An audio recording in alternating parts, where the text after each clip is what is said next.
The Lord gives us an example of what leadership is. You saw what he has said in the book of Genesis in chapter 22, chapter 1. He blesses them and he gives them charge of all these things in order to enrich their life. That's an example of leadership. That's an example of fatherhood. It is an example of love. The World Economic Forum and all the other forums around in the world, they are the ones that says that the Exodus chapter 20 is a lie. Exodus chapter 20 from verse 15, this doesn't matter. Leviticus chapter 19 from verse 11 to 15, it doesn't apply to them because they are God. To them, they are God. But we know that God is not our God. Our God blesses you and blesses all. Our God loves all and loves all. He is not a God that will come want to take all that you have. They make a living from taking what belongs unto another so that they can exploit, and that they tell you you don't have to own anything. That's how they have indoctrinated the generations behind us. And they will all die, and they will leave us to pick up the pieces, the hopelessness and helplessness in the world. The level of depression that we see today. And they proudly come to show off their power. Is that power?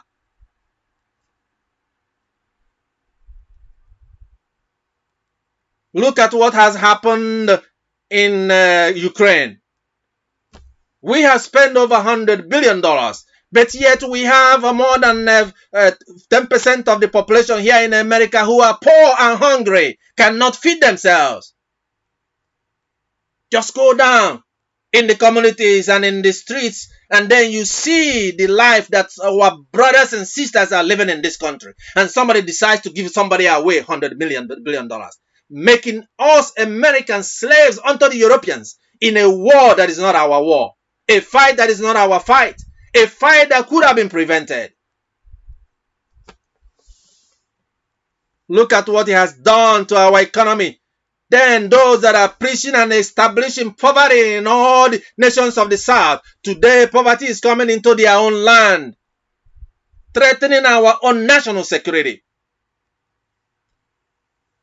destroying our own safety nets. If you say that you want something to be good for us here, the American people, then they call you all kinds of names. That charity doesn't begin at home anymore. That's what they said before. Charity begins at home. Make peace, brothers and sisters, and repair the racial disparity and the racial problems that is tearing the country apart. Nobody makes any investment about that. It's all about trying to make blame and pass blame. You take the resources, you go, you give to somebody else. That by giving money to people, that's how you get friendship. Who wants that kind of friendship? Our generation will not have that kind of friendship. We are going to have a friendship that is genuine from the heart that is not based upon the money that we waste and throw away. We are not going to buy friendship. We are not going to buy allies. Allies shall be based on the mutual peace and mutual interest. We are not going to be in the sins of the elders, for this is not the vision of the founders of our country. We know in black and white what their visions are.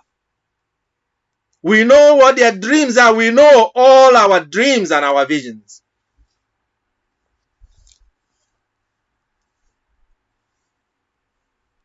Where are the Ukrainians now? They have shared them the spoils of war among all the nations of Europe, or the NATO nations. The spoils of war.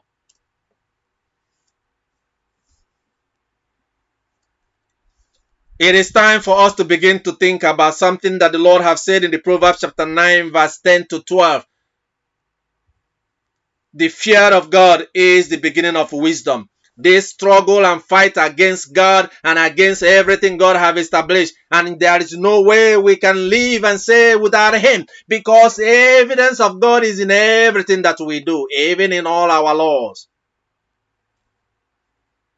Today we hear people, for example, in Nigeria, they now say that even if somebody, that's why we have been saying that those that live in this country should not be going to invest in Nigeria, because you don't stand a chance. You can see yourself in what their judiciary is.